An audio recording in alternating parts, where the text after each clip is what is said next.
যেহেতু এটা সিলিকন, এটা ননস্টিক টাইপ। আমি একটা তুলে দেখাচ্ছি।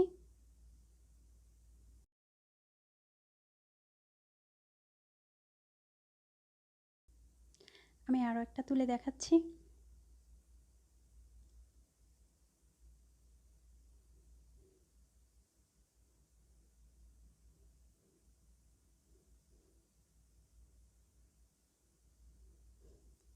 সাইজগুলো কিন্তু বেশ সুন্দর হয়েছে, আর কালারটা, ক্যারামেলের কালারটা একদম পারফেক্ট হয়েছে।